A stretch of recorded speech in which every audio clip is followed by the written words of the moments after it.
अनूठी अद्भुत है। हमारे अंदर तो आस्था है और हमें हर जगह व्यवस्था है। हर व्यक्ति को आना चाहिए, जो नहीं आएगा वो पछताएगा, वो देशद्रोही कहलाएगा, वो देशद्रोही कहलाएगा। रुको जरा, सबर करो, बोला धक्का मुक्की नहीं करने का, आराम से लेने का। हाँ,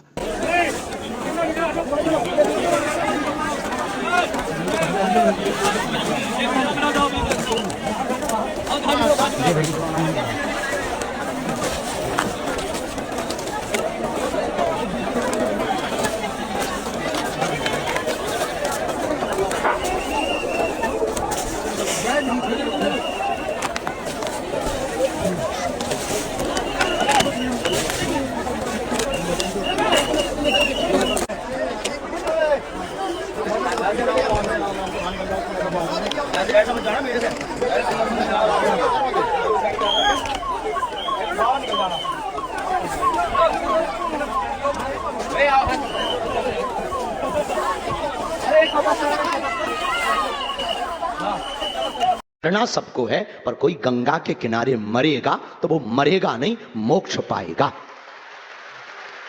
यहां मरे नहीं है कोई। हाँ, ये है कि असमय चले गए तो दुख है, पर जाना तो सबको है। ये बात तय है कि कोई 20 साल बाद जाएगा, कोई 30 साल बाद जाएगा। हमें भी जाना, तुम्हें भी जाना। वो असमय चले गए तो इस बात का दुख है, लेकिन उनकी मृत्यु नहीं हुई है। सच कहें, उनको मोक्ष मिला है। और अभी तो रुको, क्लाइमैक्स अभी बाकी है। ऐसे तमाम लोग हैं, कई सारे संत, इसमें से तो नहीं, बाकी के संत ऐसे कह रहे हैं उनको मोक्ष की प्राप्ति हो गई, उनकी जिंदगी यहीं तक थी, और वैसे भी लोग आते हैं मोक्ष। इन्हीं का मोक्ष करवा दो। अगर वो तैयार हों तो हम अभी धक्का मार करके उनका भी मोक्ष कराने के लिए तैयार हैं। अगर वो कहते हैं कि मोक्ष हो गया, देखिए किसका मोक्ष हो गया किसका नहीं हो गया अलग बात है। इस तरह से पैरों के नीचे कुचल कुचल करके, दम घुट करके जो बच्चे, जो महिलाएं, जो माताएं, हमारी बहनें और जो भाई, जो वृद्ध मरे हैं, मोक्ष हो गया, ये बहुत सरल है कह देना। इनमें से कोई तैयार हो, कृपा करके पधारें, घोषणा करें कि मेरा भी मोक्ष करा दीजिए। हम तैयार हैं, हम कूद पड़ेंगे उनके ऊपर। अरे स्वीकार करना तो बहुत दूर की बात है। उत्तर प्रदेश का एक मंत्री ये कह रहा है कि ये छोटी मोटी घटना है। आप खुद सुनिए। जहाँ इतना बड़ा प्रबंधन और इतना बड़ा भीड़ होती तो छोटी मोटी कहीं कोई घटना हो जाती। ये घटना हमारे लिए दुखद है। मैं चाहता हूँ आगे न हो, उसके लिए हम भी भगवत गीता का पठन करते हैं, हम भी भागवत सुनते हैं, सब करते हैं, ठीक है। कहीं पे भी भगवान ने ये नहीं लिखा कि मैं तुमको अपने यहाँ पे बुलाऊंगा तुम्हारे प्राण लेने के लिए। अगर किसी को मोक्ष उनको देना है भगवान को, तो वो उनको अपने हिसाब से दे देंगे तसल्ली की मौत। उनको यहाँ पे बुला के सुसाइड तो नहीं करवाएंगे, मर्डर तो नहीं करवाएंगे। भगवान इतने कमज़ोर हमारे भगवान ईश्वर नहीं है। और अगर कोई इस तरीके की जस्टिफिकेशन दे रहा है, आई सीरियसली डाउट कि वो किस रेफरेंस को दे के जस्टिफिकेशन दे रहे हैं। आप रेफरेंस कोट कीजिए, भागवत का, रामायण का या फिर वेदों का रेफरेंस दीजिए, और फिर ये बात कीजिए कि वो मरा जो वो मोक्ष को प्राप्त हुआ है, या फिर वो जो है स्वर्ग गया है, जो जहाँ पे भी गया, जिनकी बातें करते हैं ये। कोट दी रेफरेंसेस। किस लिए आ रहा है यहाँ पर आदमी? किस लिए आ रहा है यहाँ पर आदमी? स्नान करने के लिए ना। आदमी ऐसा मौत लेकर जाएगा अपना घर द्वार। क्या अच्छा लग रहा है यहाँ? कुछ अच्छा लग रहा है? नहीं लग रहा है कुछ। क्या मतलब यहाँ आने का कोई मकसद? कुछ नहीं हो रहा है। मतलब क्या पुण्य कमाएगा आदमी? यहाँ तो बोला अमृत के बिना क्या बोला, अमर कर दे रहा है आदमी लोग को। क्या बोला जाए? अब शासन मदद नहीं कर रहा है, कुछ मदद नहीं हो रहा अभी भी। मतलब कुछ तो खबर दे किसी को। किसका? मेरा नाम नेहा कुमारी केवट है। चंदा देवी है।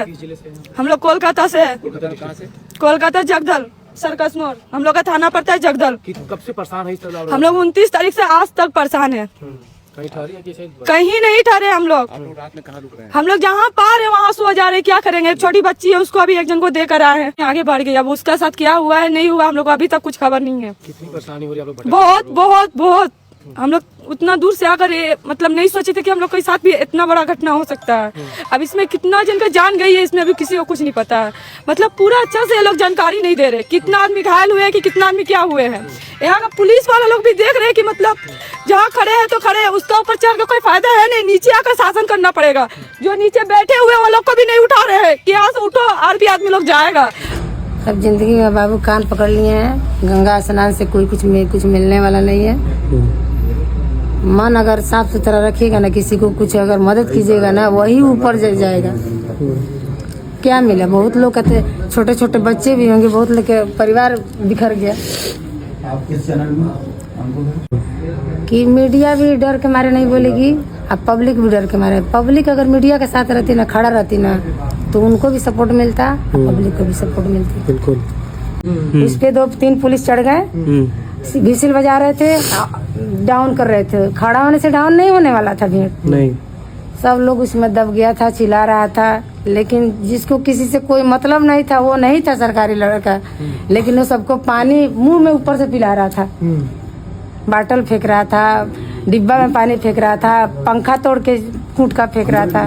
क्या रिलेशन था हम लोग से? कौन फेंक रहा था? एक लड़का था वहीं काउंटर पे, उसी का साथ है।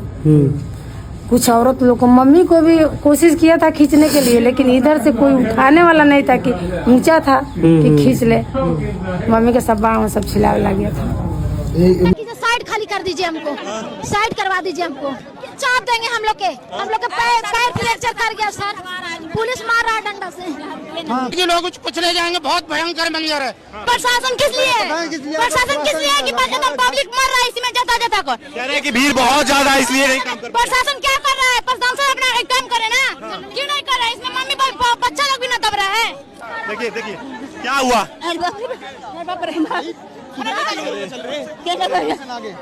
बाप रे, देखिए ये हाल है।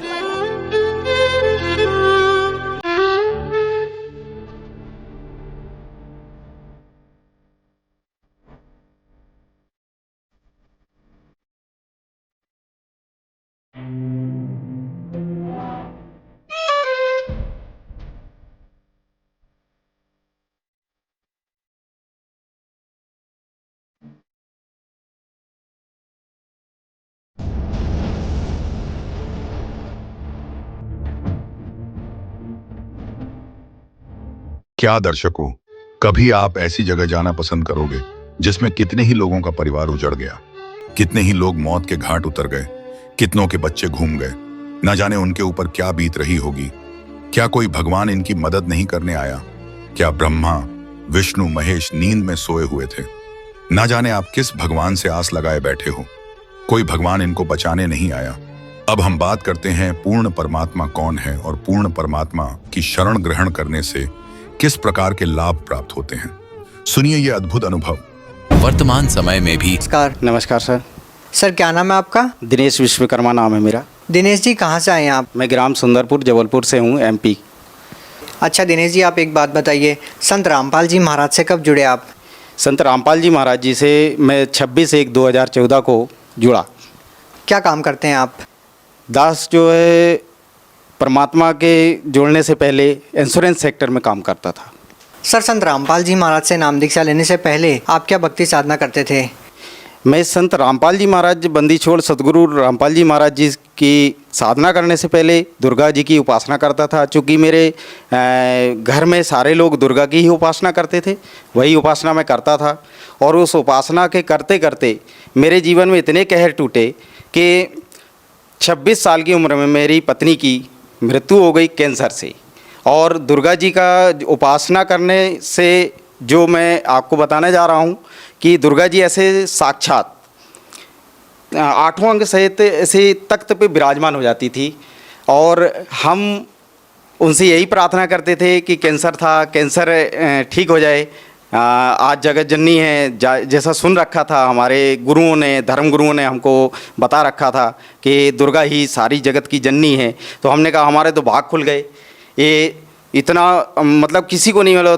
तपस्या करते हज़ारों वर्ष तपस्या करने के बाद जो प्राप्त नहीं होता वो मैं इन आंखों से देख पा रहा हूँ। मेरे तो भगवान मिल गया, मेरा मोक्ष हो गया, सारी चीज़, और तो मेरे रोग दूर हो जाएंगे, पत्नी के सारा हो जाएगा।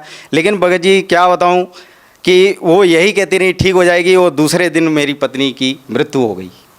मृत्यु हो जाने के बाद मैं सारी रात सोया नहीं।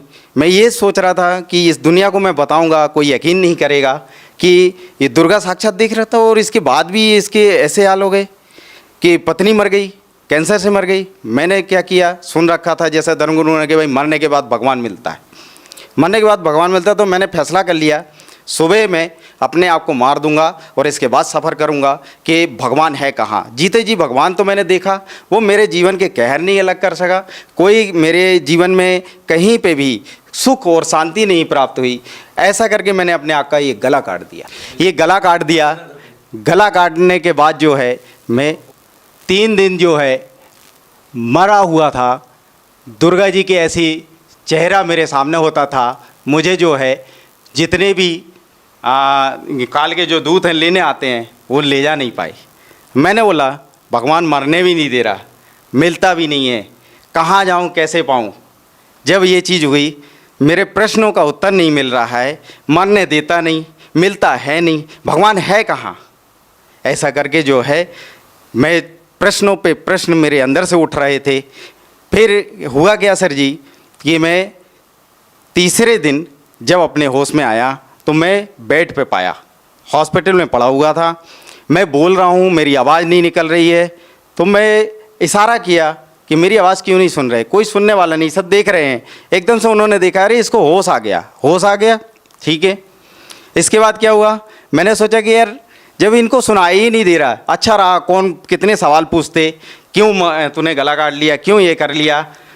मैंने बोला अच्छा रहा, चल एक काम तो अच्छा किया मेरे जीवन में, कम से कम बोलने का जो था वो बंद कर दिया। किस किस को जवाब देता मैं। सर, हम जीवन में बहुत कम ऐसे लोगों को देखते हैं जिनकी आस्था, जिनकी भक्ति इतने उच्च स्तर पे हो, इतनी आस्था उनकी हो कि भगवान पाने के लिए वो अपनी मौत को भी गले लगाना बेहतर समझते हैं। आपने भगवान प्राप्ति के लिए, भगवान दर्शन के लिए अपना गला काट दिया, आपकी पत्नी की मृत्यु हो गई, जबकि आप कह रहे हैं कि आपको दुर्गा देवी साक्षात नजर आती है, साक्षात दर्शन देती है, बावजूद इसके आपको आध्यात्मिक लाभ नहीं मिले, शारीरिक लाभ नहीं मिले। सर, आप क्या कारण मानते हैं कि आपको शारीरिक लाभ नहीं मिले, आध्यात्मिक लाभ नहीं मिले, जबकि हम देखते हैं कि आज के समय में बहुत कम ऐसे लोग होंगे जो आपकी तरह आस्था रखते होंगे, बहुत कम लोग ऐसे होंगे जो अपने जीवन को दांव पर लगा सकते हैं भगवान प्राप्त करने के लिए। सर, क्या कहना चाहेंगे, आखिर आपको आध्यात्मिक शारीरिक लाभ क्यों नहीं मिले? सर, इसमें ये है, जो आज तक हमारे धर्मगुरुओं ने जैसा हमें ज्ञान दिया, शास्त्र के विरुद्ध ज्ञान दिया और उसकी जानकारी दी, उसी पद्धति को हमने जीवन में सुना, आचरण में लिया, उसको करते रहे। उसको करने के बाद परमात्मा कहते हैं, बंदी छोड़ सतगुरु रामपाल जी महाराज अपनी वाणी में कहते हैं कि भाई जो तीन देव की करते भक्ति, उनकी कभी ना होवे मुक्ति। परमात्मा अपनी वाणी में फिर कहते हैं कि माई मसाणी शेर शीतला भैरव भूत हनुमंत, जो इनको पूजता है हम कोसों इनसे दूर होते हैं। परमात्मा अपनी वाणी में कहते हैं। हमको ये बात मालूम नहीं थी, क्योंकि हमको सच्चा ज्ञान देने वाला कोई गुरु आज तक नहीं मिला। क्या आप ये कह सकते हैं कि संत रामपाल जी महाराज की शरण में जाने के बाद आपकी वो खोज पूरी हुई? बिल्कुल, मैं ये आपको बहुत बढ़िया बात बताता हूँ। मेरे जब ये प्रश्नों का हल नहीं हुआ कि भगवान ये नहीं है तो वो परमात्मा है कौन, कहाँ है, कैसे मिलेगा, मैं इस खोज में जब चला तो मेरे माइंड में एक बात आई कि जो सारे जितने चैनल्स हैं, कहीं ना कहीं कोई तो गुरु होगा जो इस संसार के विषय में, इस भगवान के विषय में जानकारी दे रहा होगा। ये प्रेरणा हुई मेरे अंदर ऑटोमेटिक, पता नहीं क्यों। मैंने फिर सारे चैनल, सुबह से बैठता था, दिन के 6-7 बजे जो है मैं बैठ जाता था और 11-12 बजे तक मैं चैनल देखता था, सत्संग सुनता था, देखता था कोई राम की कथा सुना रहा है, कोई विष्णु जी को बता रहा है, कोई जो है कृष्ण जी को लीला बता रहा है, लेकिन कोई इसके आगे की कोई कथा ही नहीं बता रहा है। जब नहीं बता रहा तो मैं उनको फिर मोल्ड करते जाता था, मतलब उनको चैनल चेंज करते जाता था। नहीं मिलता था, थक जाता था, दोपहर में खाना खाता, फिर सो जाता, 3 बजे फिर उठता, शाम के 6 बजे तक चैनल देखता मैं। चैनल देखने के बाद वही कोई राम कथा, कोई कृष्ण जी की लीला बता रहा, वो गोवर्धन पर्वत उठाए, इसके आगे कोई ज्ञान ही नहीं, कोई नहीं। कोई हनुमान जी की वो उपासना बता रहा, आप ऐसा कर लो, ये हनुमान जी ऐसा चमत्कार कर देंगे, हनुमान जी पूर्ण परमात्मा है कलयुग में। मेरे को ज्ञान ही नहीं समझ में आ रहा है, कोई हनुमान जी को भगवान बता रहा है।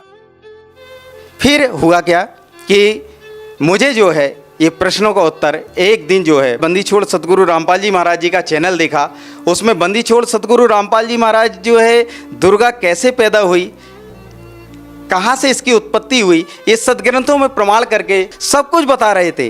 और जैसा मैंने उनका ज्ञान सुना, मेरे तो पैर तले से जमीन ही खिसक गई कि ऐसा अनमोल ज्ञान, हे परमात्मा आप तो ऐसा अनमोल ज्ञान बता रहे हैं मालिक। मैं कहाँ खोज रहा था परमात्मा, आप तो यहाँ मिले मालिक मुझे।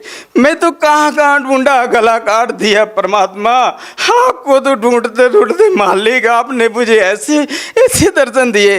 हे परमात्मा मुझे शरण में ले लो मालिक, मेरा तो सब कुछ बर्बाद हो गया। यहाँ दुनिया झूठ झूठ बोल बोल के और सबको बरगला रखी है, इनको सब मूर्ख बना रखा है, अपनी दुकानें चला रहे मालिक। ऐसा ज्ञान आपने जो निचोड़ खोल करके सदग्रंथों में दिखा दिया। मैं तो ढूंढ रहा था परमात्मा, किसी ने आज तक, मैं बताऊं आपसे सर जी, किसी ने आज तक सदग्रंथों को खोल के नहीं दिखाया कि देवी भगवत गीता में क्या लिखा है, गीता में क्या लिखा है, वेदों में क्या लिखा है, कुरान शरीफ में क्या लिखा है, पवित्र गुरु ग्रंथ में क्या लिखा है, पवित्र बाइबल में क्या लिखा है। गुरु ग्रंथ में भी परमात्मा का नाम लिखा है। 721 वाणी में भगवान अपनी वाणी में कहते हैं, एक अर्ज गुप्तम पेश तू कौन करतार, हक्का कबीर करीन तू बेअब परवरदिगार। वो मालिक का नाम बता रहे गुरु ग्रंथ साहिब में। सर, आपकी बातों को सुनकर निसंदेह हर कोई विश्वास कर सकता है कि आपको संत रामपाल जी महाराज से नाम दीक्षा लेने के बाद परमात्म तत्व का ज्ञान हुआ। परमात्मा कौन है, कहाँ है, कैसे हैं। हम आपसे ये पूछना चाहते हैं कि संत रामपाल जी महाराज से नाम दीक्षा लेने के बाद आपको क्या लाभ मिले। बंदी छोड़ सतगुरु रामपाल जी भगवान जी से दीक्षा लेने के बाद मुझे, मेरे शरीर में, बचपन में मैं पेड़ से गिर गया था, मेरे रीढ़ की हड्डी में बहुत तकलीफ़ रहती थी, वो ठीक नहीं होती थी। वो परमात्मा बंदी छोड़ सतगुरु रामपाल जी महाराज जी से दीक्षा लेने के बाद 90 ही दिन में वो जो काफ़ी साल का दर्द था, जो डॉक्टर ठीक नहीं कर पाए, जो कोई संत ठीक नहीं कर पाया, कोई झाड़ा लगाने वाला ठीक नहीं कर पाया, वो परमात्मा की सतभक्ति करने से वो ठीक हो गया। सर जी, ये कहना चाहता हूँ कि जिन पूजाओं को पहले मैं करता था, उनमें मेरे को जो एक गंदी लत थी, जो कोई नहीं जानता था मेरे परिवार में, मैं शराब भी पीता था, बीड़ी सिगरेट भी पीता था और गांजा भी पीता था। और मेरे घर के, मेरे परिवार के कोई नहीं जानते थे कि ये नशा ये करता है। उन पूजाओं को करते करते मेरे को ऐसी नशा की लत लग गई थी कि मैं 5-5 लीटर शराब तक पी जाता था, लेकिन वो कोई जान नहीं पाता था, कोई पता नहीं कर पाता था। मैं आपसे बतलाऊं कि मैं बयान नहीं कर सकता हूं शब्दों में, ऐसी हालत को मैं प्राप्त हो गया था, ऐसा नास्तिक होने जा रहा था कि भगवान इस दुनिया में है ही नहीं। आज जो भगवान पाने की प्रक्रिया जो बता रखी है, उससे भगवान मिला, वो लाभ नहीं मिले भगवान वाले, क्योंकि भगवान के लाभ सुन रखा है कि भगवान तो करुणा का सागर है, दया का सागर है। वो कुछ भी मेरे जीवन में नहीं कि ऐसा घटित हुआ। मेरे 26 साल। सर, आप इतना नशा करते थे, आप नास्तिकता की कगार पे पहुंच चुके थे। सर, आपका नशा कैसे छूटा फिर। बंदी छोड़ सतगुरु रामपाल जी महाराज जी की शरण में जाने के बाद मैं सर जी आपसे बताऊं, मेरा नशा 1 सेकेंड में ही छूट गया। वो जो लत थी, मुझे इच्छा ही नहीं हुई परमात्मा की शरण में जाने के बाद। सर, अब आपको कितने वर्ष हो गए हैं कि आपने नशा नहीं किया। मैं जब से 26/1/2014 को मैंने परमात्मा बंदी छोड़ सतगुरु रामपाल जी की शरण में गया, उस तारीख से वो सारे नशे छूट गए एक ही पल में। सर, हम आपसे एक और बात पूछना चाहेंगे। कहीं ना कहीं संत रामपाल जी महाराज के जो अनुयायी हैं, उनके निशाने पर ज़्यादातर हिंदू देवी देवता ही रहते हैं, क्योंकि वो कहते हैं कि उनको देवी देवताओं के पूजने से कोई लाभ नहीं मिला। हम आपसे ये प्रश्न पूछना चाहेंगे कि कहीं संत रामपाल जी महाराज हिंदू धर्म के खिलाफ कोई साजिश तो नहीं रच रहे। आखिर संत रामपाल जी महाराज किस धर्म को श्रेष्ठ मानते हैं। ये गलत है। बंदी छोड़ सतगुरु रामपाल जी महाराज जी ने किसी भी प्रकार से किसी भी धर्म के प्रति कोई साजिश नहीं रच रखी है। परमात्मा बंदी छोड़ सतगुरु रामपाल जी महाराज जी ने, क्योंकि उनका एक स्लोगन ये एक कि जीव हमारी जाति है, मानव धर्म हमारा, हिंदू मुस्लिम सिख ईसाई धर्म नहीं कोई न्यारा। सर, यहाँ पे हम एक और बात पूछना चाहेंगे कि क्या सारे ही गलत साधनाएं केवल हिंदू धर्म में हैं, मुस्लिम धर्म के बारे में आप कुछ नहीं कहते हैं। आज बहुत सारे धर्मगुरु हैं। मुस्लिम धर्मगुरु में मैंने एक नाम सुन रखा था, जाकिर नाइक का। उन्होंने बहुत खुला चैलेंज किया था कि आज इस संसार में कोई भी गुरु हों दो, कोई भी महात्मा हों दो, कोई भी शंकराचार्य हों दो, मैं उससे डिबेट करना चाहता हूँ, मैं डिबेट करने के लिए इच्छुक हूँ। बंदी छोड़ सतगुरु रामपाल जी महाराज जी ने बहुत उनको इनविटेशन दिया कि आप हमारे से ज्ञान चर्चा करें, उसका सारा खर्चा भी हम देंगे। अगर आप बहन नहीं कर सकते, वो साधना चैनल के माध्यम से आप अपना चर्चा करने के लिए आ सकते हैं। आपका स्वागत है। बंदी छोड़ सतगुरु रामपाल जी महाराज जी का ज्ञान ऐसा है कि इस दुनिया में उसका कोई सानी नहीं है। सर, अंतिम प्रश्न आपसे पूछना चाहेंगे कि सर, आप भगत समाज को क्या संदेश देना चाहते हैं, जो आज देवी देवताओं की पूजा करते हैं, नकली धर्मगुरुओं के जाल में फंसे हुए हैं, या ये कहें कि कहीं ना कहीं नशे की गिरफ्त में है, उन लोगों को आप क्या कहना चाहेंगे। सर, भगत समाज को मैं प्रार्थना करता हूँ, हाथ जोड़ के दोनों हाथ से प्रार्थना करता हूँ, जिस भगवान को ये सारी दुनिया ढूंढ रही है, वो परमात्मा पूर्ण ब्रह्म परमात्मा संत रामपाल जी महाराज जी के चोले में आज इस धराधाम पे बैठा हुआ है। सभी भक्त समाज और जबलपुर एमपी से, जैसा मैंने बताया, मैं ग्राम सुंदरपुर से हूँ। उससे ग्राम सुंदरपुर से लगे हुए 10 गांव हैं। उन सभी भोली पुण्य आत्माओं से मैं प्रार्थना करना चाहता हूँ, एक बार संत रामपाल जी महाराज जी के मंगल प्रवचनों को सुने, उस ज्ञान को सुने और संत रामपाल जी महाराज जी से बहुत जल्द से जल्द दीक्षा लेकर के अपने जीवन का कल्याण कराएं और मोक्ष प्राप्त करें। जी धन्यवाद। सत साई। दर्शकों, यह वीडियो देखने के बाद आपको पता चल ही गया होगा असली सच्चा ज्ञान कौन दे रहा है। आज वर्तमान में तत्वदर्शी संत सिर्फ और सिर्फ संत रामपाल जी महाराज जी ही हैं, जो साधक का पूर्ण मोक्ष कराने का और जन्म मृत्यु के चक्र से छुटकारा दिलाने की गारंटी लेते हैं। तो देर किस बात की, अभी उनसे नाम दीक्षा लेकर अपना कल्याण कराएं। दर्शकों, इस वीडियो में इतना ही। मिलते हैं किसी एक और नए वीडियो में। धन्यवाद।